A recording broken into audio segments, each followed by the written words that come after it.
Good morning class 9। आज मैं फिर से आपके सामने एक नया चैप्टर लेके आया हूँ, लाइंस एंड एंगल्स।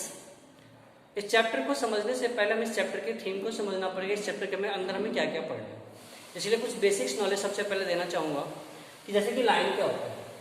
तो लाइन क्या है? Line is a straight dimensional figure. Line is a straight dimensional figure that had no endpoint, that has no thickness and no endpoint, that has no thickness and no endpoint। हम इसको ऐसे भी कह सकते हैं कि straight dimensional figure that has no thickness and can be extended infinitely in both directions। उसे हम infinite तक बढ़ा सकते हैं किसी भी डायरेक्शन में। ऐसे कहते हैं कि it has no endpoint, क्योंकि इसमें कोई endpoint होती नहीं है। तो दोनों बातें क्या है? एक ही है। अब आते हैं इसके बाद हमें क्या मिलता है? हमें दिखता है इस बुक में रे क्या होते हैं? यह क्या है कि रे को कैसे डिफाइन करेंगे कि ray is a part of line, ray is a part of line that has one end point and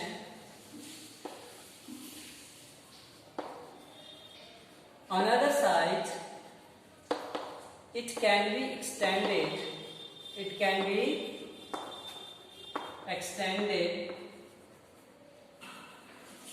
endlessly।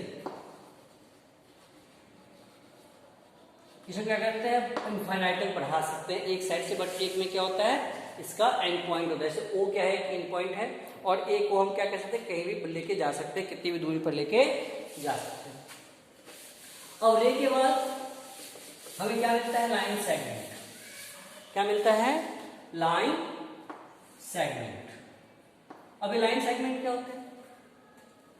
Same चीज है कि it is a part of line, it is a part of line that has two end point। जिससे क्या होता है? दो and point होते हैं, मतलब किसी भी और एक्सटेंड नहीं किया जा सकता। तो ए बी क्या हो गया? एक लाइन सेगमेंट हो गया। ठीक है। अगला टॉपिक पढ़ना है इंटरसेक्टिंग लाइन। क्या पढ़ना है? intersecting line। When two lines intersect each other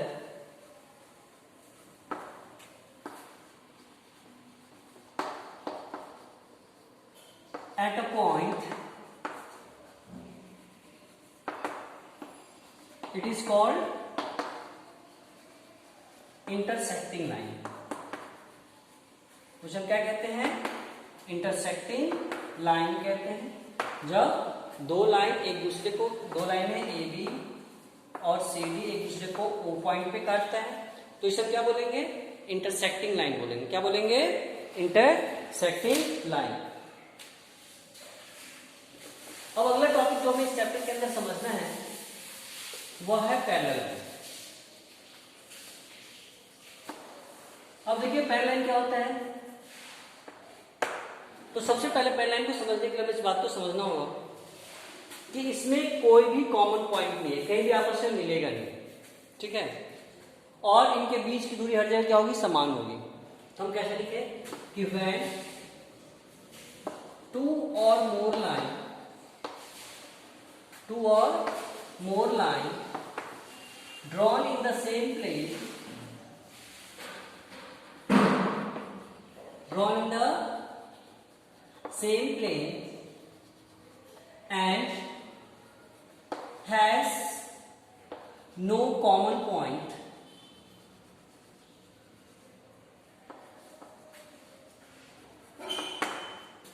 it is called parallel। is called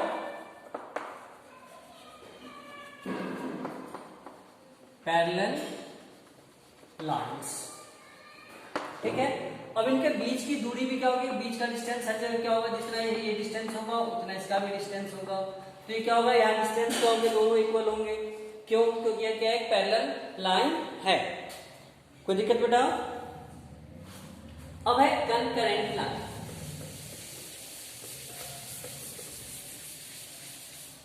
क्या पढ़ना हमें, concurrent line.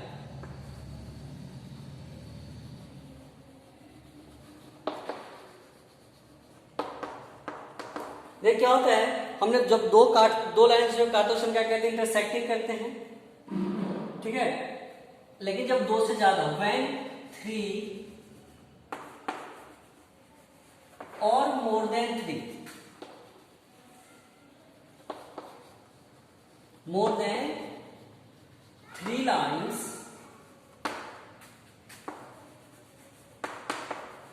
intersect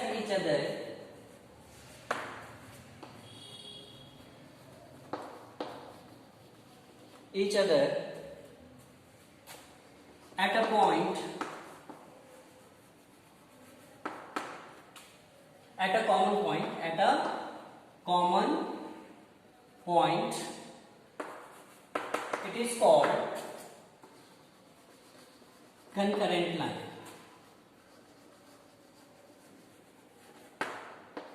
It is called concurrent line. Lines क्या होता है कि जब 3 या 3 से ज्यादा लाइन क्या करता है, एक दूसरे को एक कॉमन पॉइंट पे काटता है, तो उसे क्या कहते हैं, कंकरेंट लाइन कहते हैं।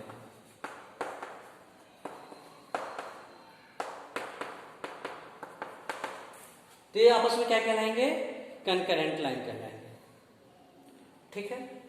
उसके बाद अगला टर्म क्या आपको समझना है कि एक पॉइंट पे जो एंगल बनता है उस एंगल का सम टोटल कितना होता है, 360। एक पॉइंट पे बने हुए सारे एंगल का सम क्या होता है, 360 होता है, ठीक है बेटा। इतनी बात समझ में आ गई। तो बेटा नेक्स्ट टॉपिक जो हमें इस चैप्टर में पढ़ना है वो क्या है, एंगल्स। जो हमें इस चैप्टर के बेस को समझने के लिए हमें जानना चाहिए वो है एंगल्स। एंगल्स क्या होता है, तो when 2 rays originate from same point, जब 2 रेज एक ही पॉइंट से ऑरिजिनेट होते हैं उसे हम तो क्या होता है, वहां एंगल का फॉर्मेशन होता है। अब ये एंगल की बात करें तो सबसे पहले हमारे पास क्या है, right angle. The angle whose measurement is 90 degree. आपने देखा होगा राइट एंगल बहुत सारे बनाए होंगे आपने। तो राइट एंगल क्या होता है, कुछ यूं होता है, यहाँ पे उसकी मेजरमेंट कितनी होती है, 90 डिग्री की होती है। उसके बाद क्या, एक्यूट एंगल। एक्यूट एंगल क्या होता है, the angle whose measurement is more than 0 degree but less than 90 degree. ये 90 डिग्री से छोटा है, क्योंकि देखिए बड़ा फैला हुआ है, कम फैला हुआ है। तो ये क्या हो गया, एक्यूट एंगल का एक एग्जाम्पल हो गया। आगे क्या करना है, ऑब्ट्यूज एंगल। ऑब्ट्यूज एंगल क्या होता है, जो 90 डिग्री से तो बड़ा होता है बट 180 से क्या होता है, छोटा होता है। 90 से बड़ा और 180 से छोटा, उसे क्या कहते हैं, ऑब्ट्यूज एंगल कहते हैं। अब है स्ट्रेट एंगल। स्ट्रेट एंगल क्या होता है कि the measurement of, when the measurement of angle is 180 degree, जब एंगल का मेजरमेंट क्या होता है, 180 डिग्री होता है। उसके बाद हमें क्या करना है, straight angle. Reflex angle. Reflex angle क्या होता है, the angle whose measurement is more than 180 degree but less than 360 degree. 180 से बड़ा बट 360 से छोटा, तो उसे क्या कहते हैं, रिफ्लेक्स एंगल कहते हैं। उसके बाद है complementary angle. When the sum of 2 angle is 90 degree, उसी when the sum of 2 angle is 90 degree, जब दो एंगल को जोड़ने पर क्या हो, 90 डिग्री हो, तो उसे क्या कहते हैं, कॉम्प्लीमेंट्री एंगल कहते हैं। और सप्लीमेंट्री एंगल क्या होता है, when sum of 2 angle is 180 degree, it is called supplementary angle. समझ गए? तो ये क्या है, सप्लीमेंट्री एंगल का एक एग्जांपल है। उसके बाद क्या होता है हमारे पास, एडजेसेंट एंगल। एडजेसेंट एंगल जो होता है वो क्या होता है, when 2 angle has originate from the same point and 1 arm is common. जब 2 एंगल क्या होता है, सेम पॉइंट से ऑरिजिनेट होती है और उनके एक आर्म जो होते हैं वो क्या होते हैं, कॉमन होते हैं, तो उसे हम क्या कहते हैं, एडजेसेंट एंगल कहते हैं। क्या कहते हैं, एडजेसेंट एंगल कहते हैं। और एक बात और आपको समझना है, वर्टिकली अपोजिट एंगल, जब 2 लाइन एक दूसरे को काटती है तो ये जो सामने सामने के एंगल होते हैं उसे हम क्या कहते हैं, वर्टिकली अपोजिट एंगल कहते हैं, ठीक है। अब एंगल के अलावा कुछ चीजें और आपको समझना है। लीनियर पेयर, देखो जब एक लाइन पे एंगल बनता है तो उसका सम क्या होता है, 180 डिग्री होता है, इसी को हम क्या कहते हैं, लीनियर पेयर कहते हैं। और स्ट्रेट एंगल तो आपने पढ़ ही लिया क्या होता है, 180 डिग्री का होता है। तो इस पर कितने भी एंगल बने उनका सम क्या होगा, 180 डिग्री होगा, तो इसे क्या कहेंगे, स्ट्रेट एंगल कहेंगे। ठीक है, तो ये एंगल्स के बारे में अब हम जो है अब क्या करेंगे, पढ़ेंगे हम लेसन 6.1। ठीक है बेटा।